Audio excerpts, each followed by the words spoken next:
લક્ષ્ય ન્યૂઝ, એક નજર, એક લક્ષ્ય।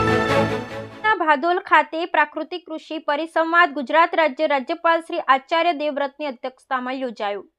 આ કાર્યક્રમમાં જિલ્લા પંચાયત પ્રમુખ શિલ્પાબેન પટેલ, કલોલના ધારાસભ્ય લક્ષ્મણજી પુંજાજી ઠાકોર, ગાંધીનગર જિલ્લાના કલેક્ટર મેહુલ દવે, ડીડી સાહેબ ઉપસ્થિત રહી દીપ પ્રાગટ્ય કર્યું। આ કાર્યક્રમમાં પ્રાકૃતિક કૃષિ થકી દેશના ખેડૂતોની આર્થિક પરિસ્થિતિમાં ઉન્નતિ વધે તેમજ દેશનો પ્રત્યેક નાગરિક સ્વસ્થ અને તંદુરસ્ત બને તેવા હેતુથી પ્રાકૃતિક કૃષિનો વ્યાપ વધે તે અર્થે ગામ દીઠ 75 ખેડૂતો પ્રાકૃતિક કૃષિ અપનાવતા થાય તે માટે માનનીય વડાપ્રધાન શ્રીએ આહવાન કરેલ છે। તે માટે રાજ્યના ખેડૂતો પ્રાકૃતિક કૃષિ કરતા થાય તે દિશામાં માનનીય રાજ્યપાલ શ્રી અને માનનીય મુખ્યમંત્રી શ્રીના સીધા માર્ગદર્શન હેઠળ જિલ્લા વહીવટી તંત્ર દ્વારા ઝુંબેશના સ્વરૂપમાં કામગીરી કરવામાં આવી રહી છે। તે બાબતે ગાંધીનગર જિલ્લાના ખેડૂતોમાં પણ પ્રાકૃતિક કૃષિ અંગે વ્યાપક જાગૃતિ લાવી પ્રાકૃતિક કૃષિનું આ અભિયાન જન આંદોલન બને તે અર્થે માનનીય રાજ્યપાલ શ્રીની પ્રેરક ઉપસ્થિતિમાં પ્રાકૃતિક કૃષિ પરિસંવાદનું આયોજન કરવામાં આવ્યું, જેમાં કલોલ તાલુકાના ગામડાના ખેડૂતોની સાથે દહેગામ અને માણસામાંથી પણ હાજરી પોતાના ખેતરોમાં પ્રાકૃતિક પદ્ધતિ થતી શાકભાજી અને વસ્તુઓની રાજ્યપાલ શ્રી આચાર્ય દેવવ્રતે મુલાકાત લઈ સીધી વાતચીત કરી હતી। આ કાર્યક્રમમાં કલોલ, માણસા અને દહેગામ તાલુકાના ખેડૂતો હાજર રહ્યા હતા। બ્યુરો રિપોર્ટ સંજય नायक, कलोल। मेरा नाम है पटेल हितेश कुमार रामाबाई।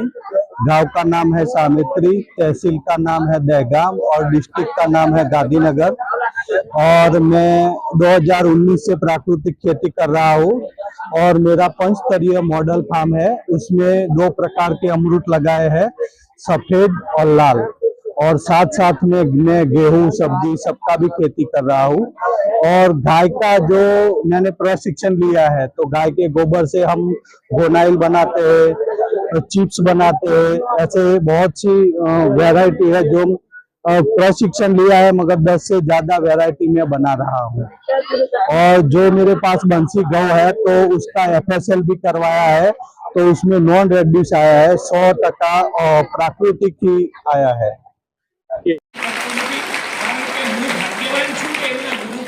मुलाकात लीधी एक राष्ट्र सेवा ने समर्पित युवा भाई दीकरा दीकरीओनुं घडतर त्यां जे थाय छे ए अद्भुत छे अने समग्र समाज ने प्रकृति तरफ वाळवा माटेनुं जे अभियान आपणा माननीय अने बलनीय वडाप्रधान मोदी साहेबे लीधुं छे एमां सिंह फाळो मने राज्यपाल श्री आप्यो छे।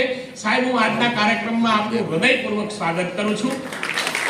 एक साथे स्टेज पर उपस्थित छे आ विस्तारना खूब ज उत्साही धारासभ्य माननीय बकाजी ठाकोर, एमनुं पण स्वागत करूं छुं। माननीय जिल्ला पंचायत प्रमुख अमारी बेन, एमनुं पण हूँ स्वागत करूं छुं।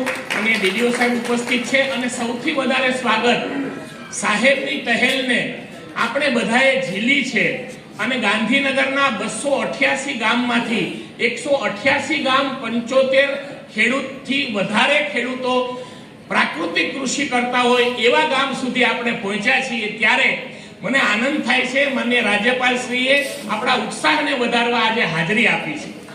મારે ખાસ કહેવું છે એટલે અહીંયા ઉપસ્થિત ખેડૂત ભાઈ બહેનોનો હું હૃદયપૂર્વક સ્વાગત કરું છું અને આભારી છું કે એમણે એક સાચી દિશામાં રાષ્ટ્રને આગળ લઈ જવામાં, આત્મનિર્ભર બનાવવામાં જે પહેલ છે એમાં આપણે બધાએ ફાળો આપ્યો છે। આપ બધાએ મીડિયાના મિત્રોનું પણ હું હૃદયપૂર્વક સ્વાગત કરું છું। આપણે ભાગ્યવાન છીએ કે આપણને જે ભૂમિમાં જન્મ મળ્યો છે ને એ દેવભૂમિ છે।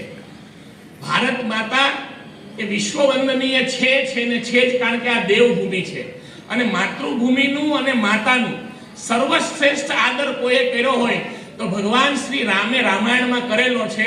જ્યારે લંકા વિજય થાય છે અને ભગવાન રામ લંકા વિજય પછી લક્ષ્મણજીને ભગવાન રામ ઊભા હોય છે ત્યારે સામે સુવર્ણ લંકા દેખાય છે, ત્યારે ભગવાન શ્રી રામ બોલે છે, અપી સ્વર્ણમયી લંકા નમે લક્ષ્મણ રોચતે જનની જન્મભૂમિશ્ચ સ્વર્ગાદપી ગરીયતિ। કે હે લક્ષ્મણ, આ સુવર્ણની લંકા છે પણ મને લેશ માત્ર અસર થતી નથી, કારણ કે મારી માતા જનની અને જન્મભૂમિ એ સ્વર્ગથી મહાન છે।